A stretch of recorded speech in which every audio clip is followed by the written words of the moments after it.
একজনের নিয়ত শুধুই গোস্ত খাওয়া হলে বাকি 6 ভাগের কুরবানি কি আদায় হবে কিনা?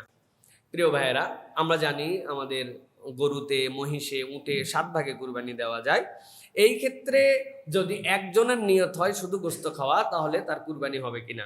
আমাদের বাংলাদেশে একটা প্রসিদ্ধ মাসালা, মানে এই মাসালাটা ফিকহ কিতাবে যেভাবে আসছে ওইভাবে না বলে আমরা একদম ডাইরেক্ট বলে দেই যে কেউ যদি গোস্ত খাওয়ার নিয়ত করে, ইনকানা আহাদুকুম ইউরিদুল লাহমা, তোমাদের মধ্যে থেকে কেউ যদি কেবলমাত্র গোস্তের নিয়ত করে তাহলে লাম ইয়াজুজ আন ওয়াহিদ মিনহুম, তাদের কারোটাই আর কবুল হবে না কুরবানি। এই মাসালা আমাদের জেনারেল, কিন্তু এই মাসালার তাত্ত্বিকতাটা একটু ভিন্ন রকম ভাই, একটু ভালো করে বুঝতে হবে এর ভিতরের কথা। ভিতরের কথাটা কি? 6 জন কুরবানি দিচ্ছে, এই জন্য আমরা আল্লাহর জন্য কুরবানি। আরেকজন বলছে ভাই আমার কুরবানি টুরবানি দেওয়ার দরকার নেই ভাই, তোদের ভাগ করতেছে না, আমার গরুর গোস্ত খাওয়া দরকার, একটা ভাগ দিস, গোস্ত আমি নিয়ে নিব। এরকম যদি ডিক্লার দিয়ে কেউ বলে তাহলে ওই কুরবানি সকলেরটা বাতিল হবে। কিন্তু আভ্যন্তরীণভাবে মানসিকভাবে তো সকলেরই টার্গেট থাকে যে আমি কি কুরবানিতে গরু গোস্ত কি ফালাই দিব নাকি, আমি তো খাবো। এই খাওয়া আর ওই খাওয়া আলাদা। ওই খাওয়ার নিয়ত যদি হয় তাহলে বাতিল হয়ে যাবে। আর দ্বিতীয় যেটা মনে রাখতে হবে, মানুষের অন্তরের দিকে খবর নেওয়ার দায়িত্ব আমাদের না, বাহ্যিকতার খবর হচ্ছে, বাহ্যিকতার উপর আপনার হুকুম হবে। ভাই কি জন্য আপনি কুরবানি দিচ্ছেন? আরে আল্লাহ, কুরবানি দিচ্ছি কি জন্য? আল্লাহর জন্য কুরবানি দিচ্ছি। সবাই কুরবানি দিচ্ছে, কুরবানির দিনে কুরবানি দিচ্ছি। এখন উনি মনে মনে উপরে বলছে, এটা মনে মনে উনি কি নিয়ত করছে, মনে মনের খবর নেওয়ার দায়িত্ব আমার না। সুতরাং মনে মনে কেউ যদি ভিন্ন নিয়ত করে আমাদের সকলের কুরবানি হয়ে যাবে। কিন্তু জেনে বুঝে ভাই 6 ভাগ হয়েছে, আরেক ভাই তুই দিবি কিনা, কয় আমার মতো কুরবানি ফরজ হয়েছিল না, তো ঠিক আছে গোস্ত তো কিনাই লাগে, দে গোস্ত খাওয়ার জন্য নিয়ে নিলাম। তাহলে জেনে বুঝে এই মানুষকে নিলে সকলের কুরবানি বাতিল হবে। কিন্তু আমভাবে আপনি বলে দিচ্ছেন যে কেউ একজন কুরবানির গোস্ত খাওয়ার নিয়ত করছে, সকলের কুরবানি বাতিল হয়েছে, বিষয়টা এরকম না। আল্লাহ আমাদেরকে বুঝার তৌফিক দান করেন। হুজুর, ছোটবেলায় আমি মানুষের গাছের ফলমূল চুরি করে খেয়েছি, এখন কিভাবে মাফ নিব? আমাদের অনেকেরই এই অপরাধ আছে না ভাই? আপনাদের আছে নাকি ভাই ছোটবেলায়? আহা, রাস্তার পাশে ফল খায় ফেলাইছি, নদীর পাশে গোসল করতে যাই দেখছি যে চমৎকার একটা জলপাইয়ের গাছ, মারছি ঢেল, জলপাই পড়ছে, জলপাই খাইছি। আপনারা হয়তো খান না, আমি খাইছি ভাই। আমাদের বাড়ির ধারে জলপাইয়ের গাছ ছিল, যে কি করা যাবে। প্রিয় ভাইয়ের, এখন বিধান হচ্ছে এটা যে ওই বয়সে যে অপরাধ করা হয়েছে ওইটার একটা লেভেল ছিল, বয়সটা এমন ছিল যে আমরা বালেগ হওয়ার আগেই আমাদের আকলগুলাই তখন ওই রকমভাবে পরিষ্কার হয় নাই। যে এই আকল এখন আমার হয়েছে, ওই আকল আব্বার হাত ধরার সময় আমার ছিল না। আমার বড় মেয়ে আমারে বলতেছে, বাবা রাস্তার ধার দিয়ে যে সুন্দর আম, তোমার তো হাত বরাবর, একটু পাইরে দাও না বাবা। বাট কে আম? মানুষের আম।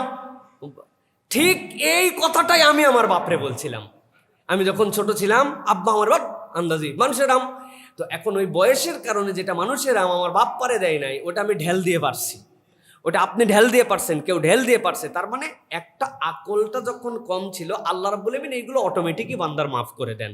কিন্তু তারপরেও যখন বুঝ হয়েছে মানুষের যে নফসের যে তাড়না, এইটা বান্দার হক নষ্ট করার ক্ষেত্রে যদি ওরকম লোক বেঁচে থাকে, তাদের বাড়ির যেটা আপনি নিছেন এরকম বলার সুযোগ থাকে, তাকে বলতে হবে অন্তত। যদি মনে করেন যে আমার বলার সুযোগ আছে, যে আমি তো ছোটবেলায় আপনাদের এরকম করছিলাম, দয়া করে আমাকে মাফ করে দিবেন, তখন তো বুঝি নাই।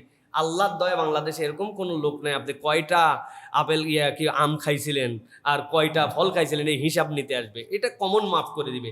দ্বিতীয়ত বাঁচার একটা উপায়, যে আপনাকে আল্লাহ কেন সামর্থ্য দিছেন, এরকম যেটা ভুল হয়েছে, বান্দার হক নষ্ট করছে যেগুলা ফলমূল, ওই একটা হিসাব করে আপনি ওই ব্যক্তিদের পক্ষ থেকে, যে আল্লাহ এই টাকাটা আমি মসজিদে দিলাম, মাদ্রাসায় দিলাম, গরিব মানুষকে দিলাম, এটা আমার না, আমার এরকম কিছু ভুল হয়েছে, লোক খুঁজে পাই না, বলতে পারি না, বলার পরিবেশ নাই, কবে খাইছি, কোন জায়গায় খাইছি মনে নাই, তাদের হয়ে আল্লাহ সওয়াবটা তাদের আমল নামায় দিয়ে দেয় ইনশাআল্লাহ। আপনার এই অনুতপ্ততা, এই সাদাকা এবং এই ডেডিকেশন আল্লাহর জন্য, এটাই হচ্ছে আপনার জন্য কাফফারা। আল্লাহ রাব্বুল আলামিন যেন কবুল করেন। কুরবানির প্রাণীর ত্রুটি বলতে কি বুঝায়? অনেক সময় বলা হয় ত্রুটিযুক্ত প্রাণীদের কুরবানি দিবেন না, দয়া করে একটু জানাবেন কি? দেখেন, কুরবানির প্রাণীর ত্রুটিযুক্ততার বিষয়ে 6টা প্রাইম বিষয় আছে, 6-এর অধীনে অনেক কিছু আছে। ওই সকল প্রাণীদের কুরবানি দেওয়া যাবে না যেই সকল প্রাণীর ভিতরে 6টা খারাপ জিনিস থাকবে। 1 নম্বর, এক চোখ অন্ধ, জন্মান্ধ, চোখ অন্ধ হয়ে গেছে, এই পশুদের কুরবানি হবে না। 2 নম্বরে, যদি স্পষ্ট খোঁড়া হয়, ওই প্রাণী এমনভাবে খোঁড়ায়, একটা হচ্ছে আঘাত লাগছে, একটু বাড়ি লাগছে, ব্যথা লাগছে, আরেকটা হচ্ছে খোঁড়া, তার ঠ্যাংটাই খোঁড়া, পশুটা খোঁড়ায় খোঁড়ায় হাঁটে, 3 ঠ্যাং। আপনার জন্য এই পশুতে কুরবানি দেওয়া যাবে না। 3 নম্বরে, যার কান অথবা লেজের অধিকাংশই কাটা, আপনার কান কেটে গেছে, 4 ভাগের 3 ভাগ নাই, লেজ কেবল গোড়া অল্প একটু আছে, লেজের মাথার থেকে নাই, 4 ভাগের 3 ভাগ অধিকাংশ নাই, এই পশুতে আপনি কুরবানি দিতে পারবেন না। 4 নম্বরে, জন্মগতভাবে যদি কান কাটা হয়, একটা তো কেটে গেছে অ্যাক্সিডেন্টালি, আরেকটা হচ্ছে জন্মগতভাবে কান কাটা, এক কান আছে আর এক কান নাই, এরকম পশুতে কুরবানি দেওয়া যাবে না। 5 নম্বর, যেটা দাঁতের অধিকাংশই পড়ে গেছে, বয়স হতে হতে এমন অবস্থা, শরীর স্বাস্থ্য ঠিক আছে কিন্তু দাঁত নাই, দাঁত পড়ে গেছে বয়সের কারণে, তাহলে দাঁত পড়ে যাওয়ার, অধিকাংশ দাঁত পড়ে যাওয়া প্রাণী দিয়ে, এরকম বৃদ্ধ প্রাণী দিয়ে কুরবানি দেওয়া যাবে না। সর্বশেষ, গুরুতর অসুস্থ, যে অসুস্থতায় উঠতে পারে না, বোঝা যায় যে এটা কোনো রকম কুরবানির ডেট পর্যন্ত এনে খালি জব করে দেওয়ার উপযুক্ত আছে, জবের জায়গা পর্যন্ত টেনে নিয়ে যাওয়া যাবে না, এরকম গুরুতর অসুস্থ, এরকম যদি হয়, এই সকল প্রাণী দিয়ে কুরবানি করা যাবে না। কুরবানির জন্য একটা পরিচ্ছন্ন, বয়স্ক, সৌন্দর্যমণ্ডিত একটা প্রাণী দরকার। আশা করি উত্তর পেয়েছেন। সর্বশেষ 2টো প্রশ্ন। আমরা যখন বাজার থেকে জ্যান্ত মাছ কিনে ওই মাছের মাথায় বাড়ি দিয়ে বা আছাড় মেরে তারপরে মাছ কাটা হয়, সেটা কি হালাল হয়? এটা এক ভাই প্রশ্ন করেছেন যে আমাদের বিশেষ করে শিং মাছ, কই মাছ, তারপর বিভিন্ন মাছ কোঠার আগে মাথার মধ্যে বাড়ি দিয়ে তাকে মেরে ফেলা হয়। এক্ষেত্রে 2টা জিনিস। একটা হচ্ছে মাছ, যেটা মাছের ক্ষেত্রে কোনো জবের হুকুম নাই, আপনি যেভাবে করবেন ও জীবন সহ যদি আপনি কেটে ফেলেন আপনার কোনো সমস্যা নাই। সুতরাং আলাদা করে তাকে যে মারতে হবে, মারার পরে যে তাকে কুটতে হবে, বিষয়টা এরকম না। কিন্তু জেতা থাকলে লাফালাফি করতে পারে, সেই হিসাবে মারা, সেই হিসাবে আপনি যদি এইভাবে মারেন, এই মারার ক্ষেত্রে কোনো হারাম নাই, কেননা মাছের জবেহের পদ্ধতি নাই। যাদের জন্য জবেহের পদ্ধতি আছে সেটার জন্য আল্লাহর নাম জপতে হয় এবং সেটার একটা পদ্ধতি জায়গা বলা আছে। এখন মাছকে আপনি মারবেন না, জীবিতভাবে কাটবেন, কাটলেও কোন দিক থেকে জবে করে কাটবেন এই বিধান নাই। সেই হিসেবে আসার দিয়ে মারেন, আর লবণ দিয়ে মারেন, আর ঠেকনায় মারেন, এইভাবে আপনি এটাকে মেরে আপনার সুবিধার জন্য আপনি ব্যবহার করতে পারেন। এক্ষেত্রে শরীয়তের কোনো নিষেধাজ্ঞা নাই। 2 নম্বর জিজ্ঞাসা, কুরবানিতে একটা গরুর 7 নামে সাধারণত কুরবানি দেওয়া হয়, কিন্তু পরিবারের সদস্য বেশি থাকার কারণে যদি পরিবারের প্রধানের নাম নিয়ে, যেমন তার পরিচয়ের পক্ষ থেকে কুরবানি নিয়ত করা হয়, তাহলে পরিবারের সকলের কুরবানি আদায় হবে কিনা? না প্রিয় ভাইয়েরা, আপনার পরিবারে যাদের জন্য কুরবানি ওয়াজিব তাদের জন্য আপনি কুরবানি দিবেন, কিন্তু পরিবারের সদস্য অনেক বেশি, সকলের নামের মধ্যে দিতে হবে, সকলের নাম দেওয়ার মধ্যে কোনো ফজিলত নাই। যাদের কুরবানি ওয়াজিব তাদের পক্ষ থেকে আপনি কুরবানি দিচ্ছেন। এখন কারো প্রতি ওয়াজিব নাই, একজনের জন্য, হ্যাঁ আপনি বলছেন আমার বাপের পক্ষ থেকে, অথবা যে কুরবানি যে তার পক্ষ থেকে, আল্লাহুম্মা লাকা ওয়া মিনকা, আল্লাহ তার পক্ষ থেকে তোমার দেওয়া সম্পত্তি আমি দিলাম, বাকি সবাই খাবেন, কিন্তু নাম দেওয়ার সুযোগ আছে, উজুব আছে অনেকের, এখন লোক বেশি, এই জন্য 7 ভাগের বেশি দেওয়া যাবে না, কারোই দেয় নাই, একজনের পক্ষ থেকে দিছি, সকলের ওয়াজিব আদায় হয়ে যাবে, বিষয়টা এরকম নয়। যাদের ওয়াজিব তাদেরকে আদায় করতে হবে, আপনি তাদের পক্ষ থেকে কুরবানি দিবেন। আর একজন যদি হয় পরিবারের কর্তৃত্বশীল, 5-7টা বাচ্চা কাচ্চা আছে, তার পক্ষ থেকে দিয়ে দিল, বাকি সোয়াবের ক্ষেত্রে মনে করলো কারো নাম যুক্ত করলো, করে বাদ গেল, এক্ষেত্রে কোনো বেরিয়ার নাই। কিন্তু ভালো করে মনে রাখতে হবে, পরিবারের প্রধান তার উপরে ওয়াজিব হলে তার ওয়াজিব আদায় হবে, অন্যদের ওয়াজিব আদায় করার জন্য যারটা তার পক্ষ থেকে কুরবানি দেওয়া লাগবে। আশা করি আপনার উত্তর পেয়েছেন।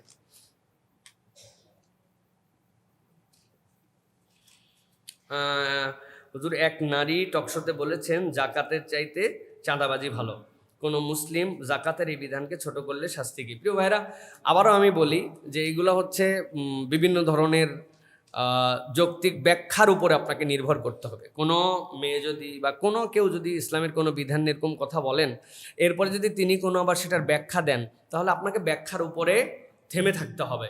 আপনি বলতে পারবেন না যে তোমার মনে এটাই ছিল, এখন তুমি ব্যাখ্যা দিচ্ছ না। ইসলাম উপরে যে বক্তব্য, এটার উপরে আপনাকে স্থিতিশীল থাকতে হবে। সুতরাং সমাজের যখন কোনো কথাবার্তা বলা হবে ইসলামের বিধান নিয়ে, যারাই বলবেন আমার মনে হয় আরেকটুখানি ভেবেচিন্তে বলা দরকার। এমন কোনো কথা আমি যেন না বলে বসি যেই কথা বলার পরে আবার আমাকে ব্যাখ্যা দিয়ে ক্লিয়ার করতে হয়, মানুষজন অপব্যাখ্যাটা বুঝে ফেলেন।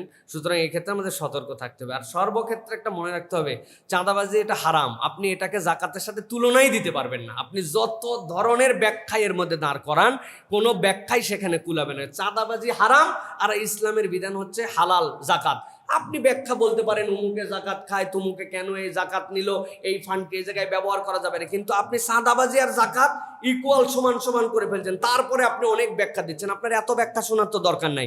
হারাম হারামের জায়গায় রাখেন, আরো অনেক উদাহরণ আছে তার সাথে মিলাই উদাহরণ নেন। জাকাতকে আপনি টানেন কেন এই জায়গায়? এটা আমাদেরকে বুঝতে হবে। আল্লাহ আমাদেরকে বোঝার তৌফিক দান করেন। সমাজে ডিভাইড করতে পারলে বিরাট সুবিধা। সমাজ যেন ডিভাইড না হয়, সমাজ যেন একত্রিত হয়, এরকম একটা সমাজ আমরা গঠন করার জন্য চেষ্টা করি।